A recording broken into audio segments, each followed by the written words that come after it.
ভারতের সাথে যে আপনি যুদ্ধটার কথা বলেন, আপনি সেভেন সিস্টার্স দখল করেন, মানে ব্যাপারটা হচ্ছে এরকম যে ওই আমি কয়েকটা রিলসে দেখি আর কি, বিশাল বড় একটা মানে দৈত্যের সামনে গিয়ে ছোট একটা বিড়াল অনেকক্ষণ ধরে এরকম এরকম করছে, যখন একটু দরজাটা খুলে দেওয়া হলো, হ্যাঁ, তখন ওই বিড়ালটা কাইমাই করে দৌড় মারলো।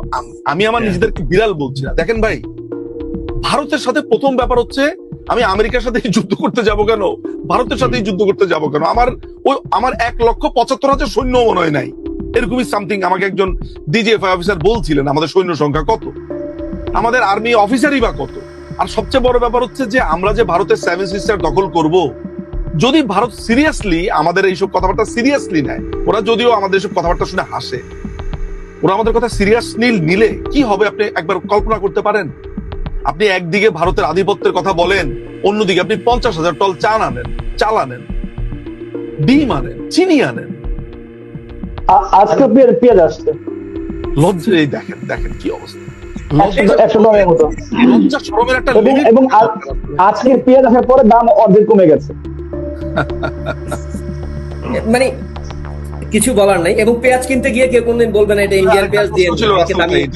আমার কাছে প্রশ্নটা, হ্যাঁ, আমি নিজু ভাই আপনার কাছে আরেকটা ছোট্ট প্রশ্ন করবো। এই প্রশ্নটা আসলে অনেক প্রশ্নের মধ্যে থেকেই একটা প্রশ্ন মনে আপনাকে করি সর্বশেষ, সেটা হচ্ছে ওসমান হাদির ইস্যু নিয়ে এত কিছু ঘটে গেল। ওসমান হাদির খুনি যাদের আমরা দেখলাম যে সেই 5ই আগস্টের পরেও যে হচ্ছে ব্যাংকে অস্ত্র নিয়ে গিয়ে মানে চাঁদাবাজি করবার মতো হিম্মত দেখায় এবং তারপরে গ্রেপ্তার হয়, তারপরে জামায়াতের আইনজীবীরাও তাকে আবার বের করে, তারপরে সে যখন এই ঘটনা ঘটলো সে ইনকলাব মঞ্চের সঙ্গেই যুক্ত ছিল। তারপরে দেখলাম যে তার ব্যাংকে কোটি কোটি টাকার লেনদেন হয়েছে গত 14 মাসে এবং সে হচ্ছে আওয়ামী লীগের একজন দোষর, এটাও মাথায় রাখতে হবে আমাদেরকে। এবং তারপরে তার কাছ থেকে চেক পাওয়া গেল, এক একটা ফ্যাক্টরি থেকে, গার্মেন্টস থেকে, ইন্ডাস্ট্রি থেকে তাকে 2 কোটি 3 কোটি টাকার চাঁদার চেক দিয়েছে। তো আসলে এখনো বাংলাদেশে আওয়ামী লীগের একজন মানে এইরকম সাধারণ একজন কর্মী এত প্রভাবশালী, যে পুরো বাংলাদেশে চাঁদা নিয়ন্ত্রণ করতে একরকম। তো আমি আপনার প্রশ্ন পেয়েছি। এখানে ছাত্রলীগের সাধারণ সম্পাদক এখানে উপস্থিত আছে, মানে সাক্ষী উনিই দিবে, উনার নেতা কর্মীরাই তো আজকে বাংলাদেশে নির্যাতিত হয়েছে সবচেয়ে বেশি। আচ্ছা, আমি শুধু একটা কথা বলি, আমার তো আওয়ামী লীগের কোনো পদ নাই, আপনারও নাই, রাসেল ভাই আপনারও নেই। আমাদের রাব্বানী ভাই নেতা, তার দলীয় পরিচয় আছে, পদ আছে। আমরা দুইজন, আমাদের দলীয় পদ না থাকার পরেও আমার উপরে এখন 150 কাছাকাছি মামলা, 20টা পর্যন্ত জানতাম, এর মধ্যে এক নাগারে আমি 100টা মামলার সন্ধান পেয়েছি বিভিন্ন থানাতে, সারা বাংলাদেশ ব্যাপী। আচ্ছা, তো আমাদের যদি এই অবস্থা হয়, তাহলে একজন ছাত্রলীগ কর্মীর কি হয় বাংলাদেশে? সেই ছাত্রলীগ কর্মী আবার 17 লক্ষ টাকা লুট করেছে 5 তারিখের পরে, জামিন হয়েছে। জামিন করালো কে? বিএনপির আইন সম্পাদক কায়সার কামাল। প্রথমে 6 মাসের জামিন হয়েছে, প্রথমে তাকে নিম্ন আদালতে জামিন দেয়নি, উচ্চ আদালত থেকে জামিন হয়েছে, এরপরে জামিনকে 1 বছর পর্যন্ত বৃদ্ধি করেছে। সেই ছেলেটি সিঙ্গাপুরে গেছে, থাইল্যান্ডে গেছে, মালয়েশিয়াতে গেছে, মালয়েশিয়ার ব্যাপারটা নিশ্চিত না, থাইল্যান্ড এবং সিঙ্গাপুরে গেছে। এই দুটো জায়গাতে গিয়ে সে দেশে এসেছে, দেশে সে থেকেছে। একজন ছাত্রলীগের কর্মী দেশে আনন্দে উচ্ছলে এইভাবে হাঁটা চলা করতে পারে কোন ছাত্রলীগের কর্মী? লুঙ্গির তলে ছাত্রলীগের কর্মী, যারা ছাত্রলীগ সেজে, বঙ্গবন্ধুর প্রেমী সেজে রাব্বানী ভাইদেরকে ধোকা দিয়েছে, আমাদেরকে ধোকা দিয়েছে, বোঝার কোনো উপায় ছিল না। আমার বঙ্গবন্ধু হয়ে উঠেছে যারা, না আমার বঙ্গবন্ধু বললেই নিশ্চয়ই কার চেহারা বাসে, সার্জিসের চেহারা বাসে। তো এইটা রাব্বানী ভাইয়েরও বোঝার কথা না, আমারও বোঝার কথা না। ভাই এত বড় গণকামী হইনি। যেই লোক আমার বঙ্গবন্ধু বলে মানে মারা যাওয়ার উপক্রম হয়, বঙ্গবন্ধু নিজেই তো মোশতাককে চিনতে পারে নাই, মানুষই বুঝতে পারে নাই যে বঙ্গবন্ধুর মা মারা গেছে না মোশতাকের মা মারা গেছে, কান্না দেখে। সুতরাং ওগুলো বলে লাভ নেই, আমাদেরকে ধোকা দিয়েছে, আমরা ধোকা খেয়েছি। এই ক্রেডিট আমাদের, কারণ আমরা বিশ্বাস করেছি। এই যদি আমাদেরকে ব্লেম করা হয়, আমি ব্লেম দিতে রাজি না, ওইটা আলাদা আলোচনা।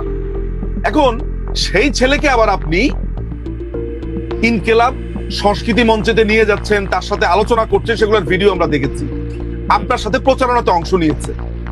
এখন টাকার ভাগ বাটোয়ারা নিয়ে আপনাকে মেরে ফেলেছে, টাকার ভাগ বাটোয়ারা নিয়ে আপনাকে মেরে ফেলেছে। আমি যদি এখন বলি যে এই ছেলেটা এতবার বিদেশে গেছে, থাইল্যান্ডে গেছে, এগুলা হাদির টাকা পাচার করতে গেছে, তাকে দিয়ে টাকা পাচার করিয়েছে, তখন কি হবে?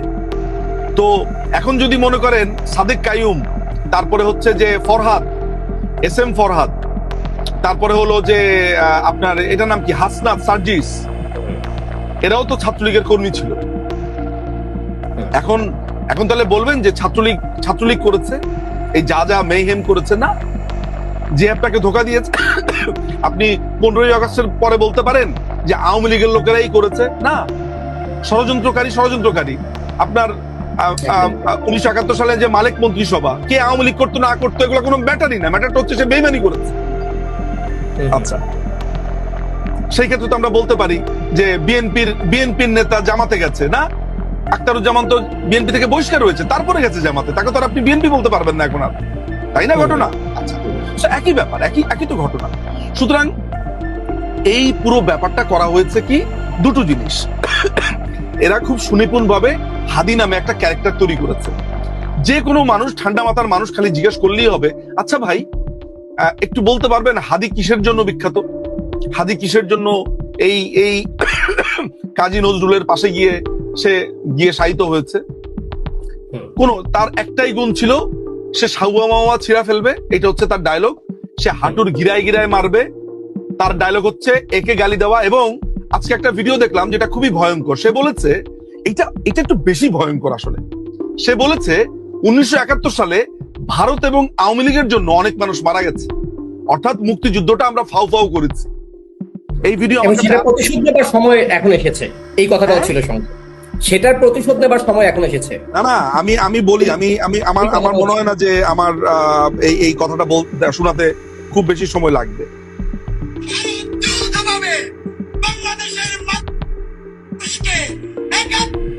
আমি আওয়ামী লীগ এবং ভারত যৌথভাবে বাংলাদেশের মানুষকে 71-এ ময়দানে নামিয়ে লক্ষ লক্ষ জীবনকে বিপন্ন করেছে।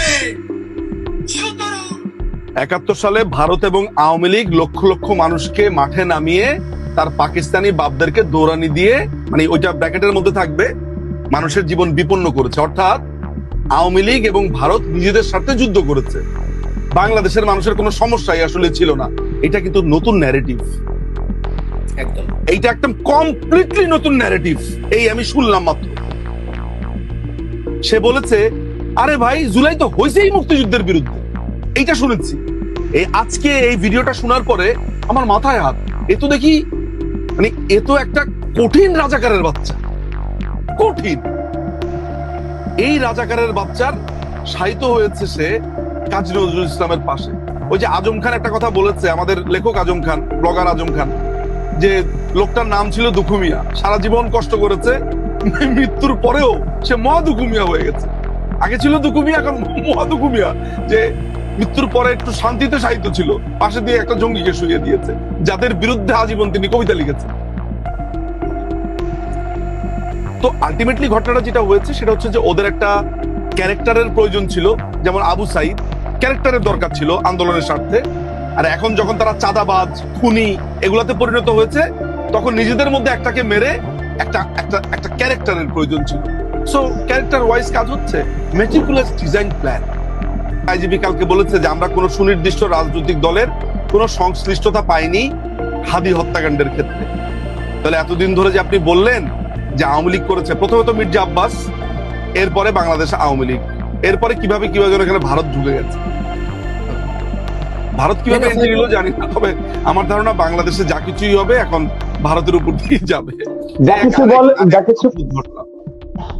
যা কিছু হারায় গিন্নি বলে কেষ্টা বেটাই চোর। এই যে এটাই হলো গিয়ে ব্যাপার আর কি। আলটিমেটলি যেটা হচ্ছে যে আমি আপনাদেরকে যেটা গল্পের বা বক্তব্যের শুরুতে বলেছি, যে রিয়েল ফেসিজমের যেই মূলনীতিগুলো আছে, সেই মূলনীতিগুলো একটু গুগল থেকে নিয়ে প্রিন্ট আউট করে একটা কাগজের মধ্যে ধরেন, আর বাংলাদেশে কি আছে এটা একটু মিলান, তাহলে আপনারা বুঝবেন যে রিয়েল ফেসিজম এখন চলছে। এইটাকে বলে ফেসিজম।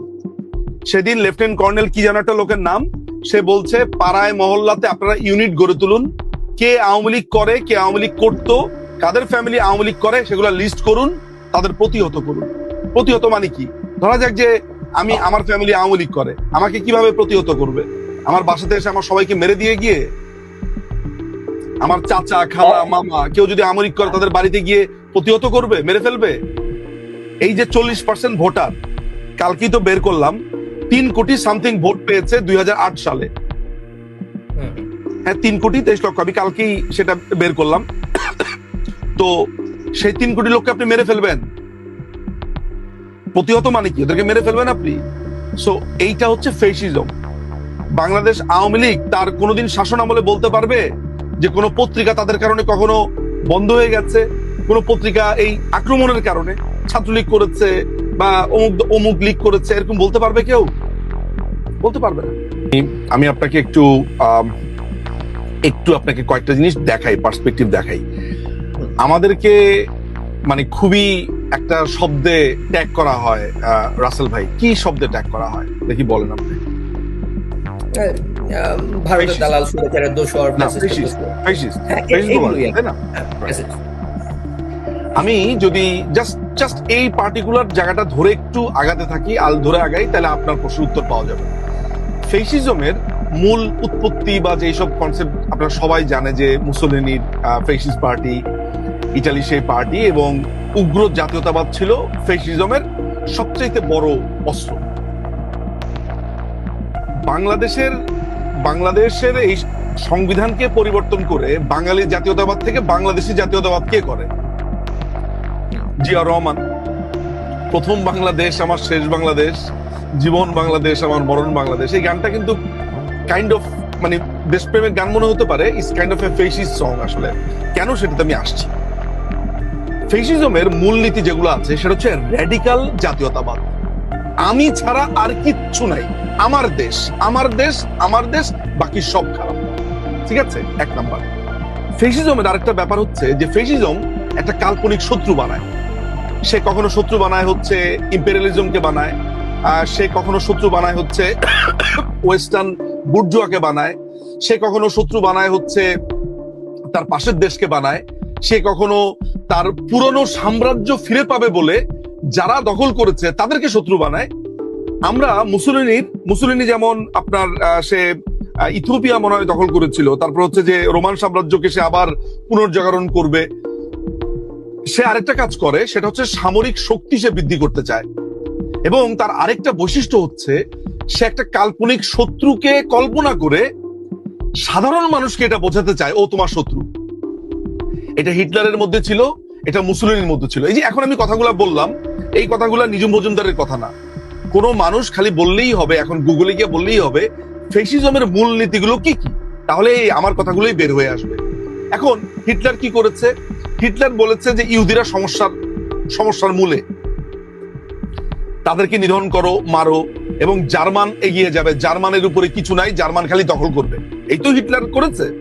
মুসোলিনি এক কাজ করেছে, সেও এরকম আফ্রিকান কান্ট্রি দখল করেছে, আশেপাশের দেশগুলোকে সে দখল করে জাতীয়তাবাদ করে ভয়ঙ্কর অবস্থা করে ফেলেছে। সে যেটা করে, সে মনে করে যে তার সবচাইতে বড় শত্রু হচ্ছে প্রেস। সে প্রেসকে দমানোর চেষ্টা করে। সে যেটা করে, সে আবার নতুন করে তার সৈন্য সামন্ত বাড়াতে থাকে, সামরিক শক্তি বৃদ্ধি করে, এবং তার সবচাইতে যে জরুরি জিনিসটা সেটা হচ্ছে সেটা কাল্পনিক শত্রু তৈরি করে। আমাদের দেশে যা কিছু হচ্ছে আপনি এগুলোর সাথে মিল পান। ভারত, কথায় কথায় কথায় কথায় ভারতের আধিপত্য, ভারতের আধিপত্য। মায়ের পেট থেকে পড়ার পরে শুধু বাংলাতে কাঁদছি। এরপরে মানে 3 বছর বয়স থেকে ইংরেজি ছিল আমার সেকেন্ড ল্যাঙ্গুয়েজ। প্যান্ট পরেছি, শার্ট পরেছি, স্যুট পরেছি, মুভি দেখেছি ইংরেজিতে, ইংরেজিতে একটু ভুলভাল কথা বললে সেটা নিয়ে অপমানের কোনো অন্ত ছিল না।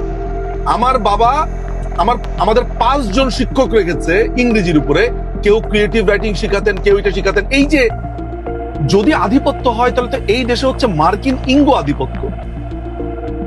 এই দেশের আমাদের দেশের ক্ষমতায় কে যাবে সেটা নির্ধারণ করে ইউরোপিয়ান ইউনিয়ন, সেটা নির্ধারণ করে আমেরিকা। আমাদের দেশের ব্যবসা সমস্ত কিছু আরএমজি ইন্ডাস্ট্রি, রেডিমেড গার্মেন্ট যে আছে, আরএমজি, সমস্ত কিছু যায় হচ্ছে ইউরোপে। ওই টাকা পয়সা, আমাদের যে বৈদেশিক মুদ্রার রিজার্ভ সেটা থাকে আমেরিকা ফেডারেল ব্যাংকে। আমাদের রাজনীতি,